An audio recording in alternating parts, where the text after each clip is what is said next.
Class 4 के बच्चों को उसके व्याकरण की किताब में है एक्सरसाइज 6 लिंग। एक्सरसाइज 6 लिंग क्या है? लिंग।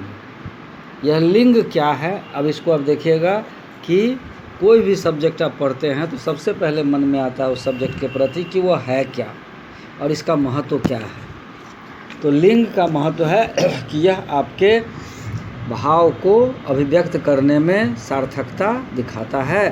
कहने का मतलब कि यह एकदम सही वाक्य आपके सामने प्रस्तुत करता है। और लिंग है क्या? तो लिंग से हमें जाति का बोध होता है। लिंग से हमें जाति का बोध होता है। यह जाति क्या है? तो जाति दो तरह की, एक पुरुष की जाति और एक स्त्री की जाति। पुरुष का मतलब आदमी और स्त्री का मतलब औरत।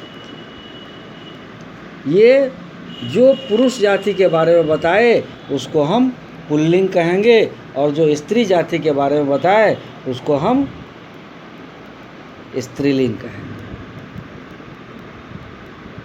स्त्रीलिंग कहेंगे। अब देखिए, तो यह पुल्लिंग और यह स्त्रीलिंग, अगर हम कहीं पर लिखते हैं ऐसा शब्द जो पुल्लिंग का होता है और अगर हम उस वाक्य में स्त्रीलिंग के रूप में प्रयोग कर देते हैं तो वाक्य गलत हो जाता है। इसलिए यह लिंग हमें उस चीज़ की जानकारी देता है ताकि हमारा सेंटेंस, हमारा वाक्य दूसरे के सामने अर्थ को पूरी तरह से स्पष्ट करे। इसलिए हम इसको जानते हैं। अब इसमें एक दो चीज़ और है महत्वपूर्ण। एक होता है कि कुछ ऐसे शब्द होते हैं जो हमेशा पुल्लिंग में ही लिखे जाते हैं, पुल्लिंग के ही होते हैं और वह पुल्लिंग में ही लिखे जाते हैं। और कुछ ऐसे शब्द होते हैं जो हमेशा स्त्रीलिंग में लिखे जाते हैं। अब जैसे, अब देखिए गंगा। गंगा जैसा कि एक नाम है। यह गंगा क्या है? एक नाम है। इसका प्रयोग हम कहीं भी करेंगे तो इसका हम स्त्रीलिंग में ही प्रयोग करेंगे। गंगा नाम से हम स्त्रीलिंग में ही प्रयोग करेंगे। अब जैसे एक कुर्सी, अब कहते हैं कुर्सी। यह कुर्सी क्या है?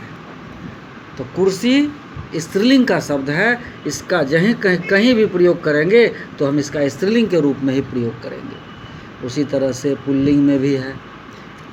कुछ ऐसे शब्द हैं जो हमेशा पुल्लिंग में ही होते हैं, तो वैसा शब्द जो हमेशा पुल्लिंग में होता है उसको नित्य पुल्लिंग शब्द कहा जाता है। अब जैसे छाता, इस तरह के आपको बहुत सारा शब्द मिलेगा। जैसे दूध, जैसे आपको मिलेगा पेड़,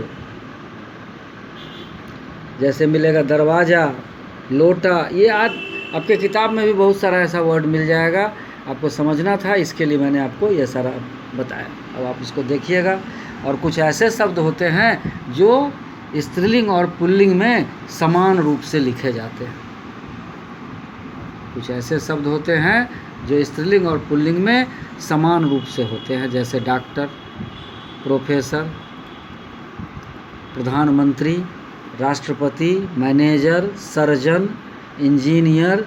ये ऐसे शब्द हैं जो हमेशा आपको स्त्रीलिंग और पुल्लिंग दोनों में ही समान रूप से लिखे जाते हैं।